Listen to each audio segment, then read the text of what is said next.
incredible honor to celebrate Dr. King. And, I haven't been in Atlanta long, but obviously the significance of this day, in this city, and also with the Hawks organization, is something that's really good and good to be a part of. Quin, after the loss on Saturday, Trey said that Quin needs us to listen to him and to give the effort that he's looking for. What have you seen out of Trey's leadership, especially as of late?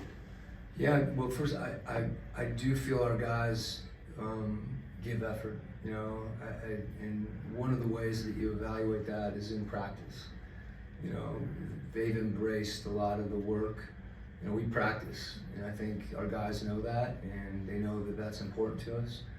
And we've got to continue to get carryover and get more consistent carryover. In Trey's case, I've asked a lot of him.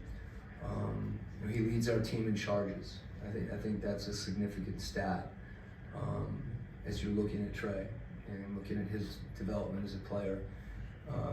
He started the season, we statistically, not performing on the level, if you looked at the box score. And I think that process for him, seeing him really stay committed to some of the things that I was asking him to do, that we're asking him to do, that were a little different. I don't think we've, you don't go away from, the best pick and roll player in the league, but getting him to really embrace and understand, he's such a smart player that, you don't have to tell him something more than once. And, his ability to, to read and to feel a game, and seeing him do that, and then also understanding, the times when, he needs to impose his will in a game. So I think that process, that's tough, something like shot selection. Those are hard things for a player, to understand sometimes. And as a coach, you have to be smart about that. There's certain shots that, it's a good shot for Trey, but not for me. So I've just been, as much as anything, the way that he's embraced what we're doing and understanding that there is a process that we're going through, and we'll continue to see improvement. The last couple of games, that has not shown itself. Prior to that, I think there were only a couple times where we really, struggled on the scoreboard. And obviously the last two games, no one feels good about those. And we just have to continue to work and grind and build our habits.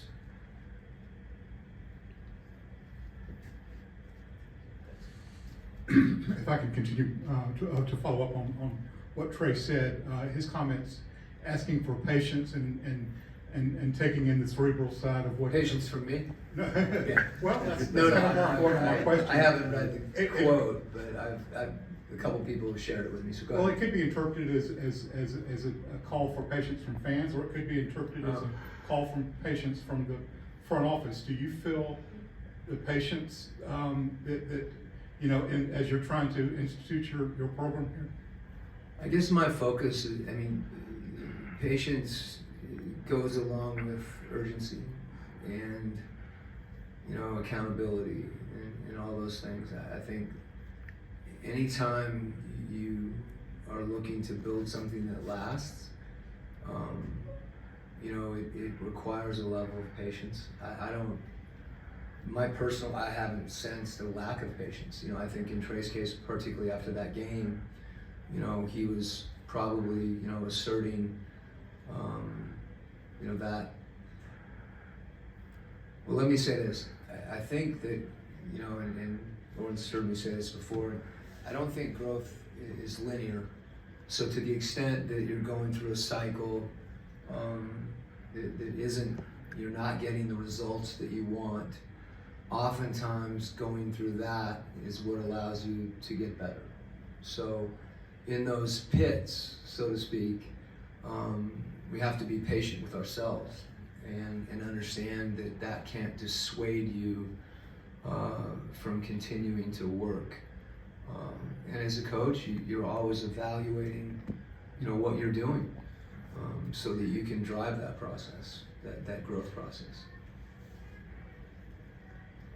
We've seen Wemby's growth over, the course of this season. You guys faced him back in November. Just what have you seen from him in the span of the last month that maybe has you guys preparing a little bit differently for today? There's a little bit of irony in how I would answer that question. It's his growth, but it's also just the growth of their team. And anytime you have a player that's that unique and that talented, it takes other guys some time to get used to playing with him, and vice versa. But you see that connectivity, developing, just watching them on film, and then, the last time we played him. So, that's not surprising in any way. Obviously, they got a pretty good coach who understands how to do that. But obviously, he also, whether it's his unselfishness or how he defends, and he's thrown himself into every aspect of the game, and that's clear. Thanks, Coach.